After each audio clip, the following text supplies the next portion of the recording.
Dhallywood megastar Shakib Khan ইন্ডাস্ট্রিকে একের পর এক হিট সিনেমা উপহার দিয়ে নিজেকে অনন্য এক উচ্চতায় নিয়ে গেছেন তিনি। সবশেষ মুক্তি পায় তার দরদ। এই সিনেমার সফলতার পর এবার আসছে বরবাদ। জমকালো আয়োজনে এই সিনেমার পোস্টারও উন্মোচিত করলেন তিনি।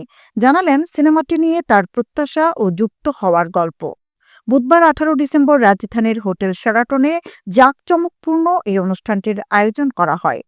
এরপর সিনেমাটির সঙ্গে যুক্ত হওয়া নিয়ে শাকিব খান বলেন, এই সিনেমার নির্মাতা মেহেদী হাসান হৃদয় বরবাদের জন্য আমাকে নির্বাচন করেছেন, যার জন্য তাকে ধন্যবাদ। কারণ আমি তার বিষয়ে জানতে পারি যে নাটকের একজন নির্মাতা অমার্জিত হয়। যেখানে দেশের শীর্ষস্থানীয় বিউটি ব্র্যান্ড লিলি ও বরবাদের প্রোডাকশন হাউস রিয়েল এনার্জি প্রোডাকশনের সঙ্গে একটি চুক্তি স্বাক্ষর অনুষ্ঠিত হয়।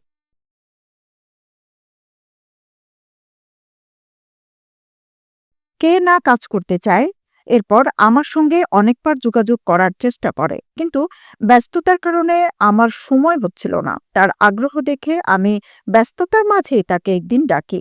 এরপর বলি, তোমার সময় মাত্র 15 মিনিট, তুমি শুধু লাইন আপ বলো, বাকিটা আমি বুঝে নেব।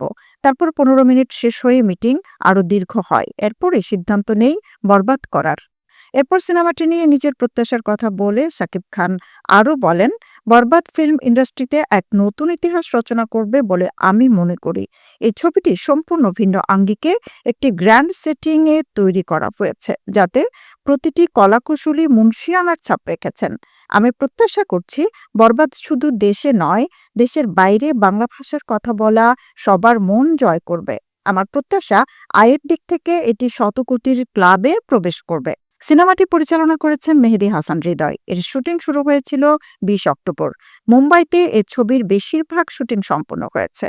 শাকিব খান ছাড়াও এতে অভিনয় করেছেন ইধিকা পাল, যিশু সেনগুপ্ত, মানব সচদেব, মিশা সদাগর সহ আরও অনেকে।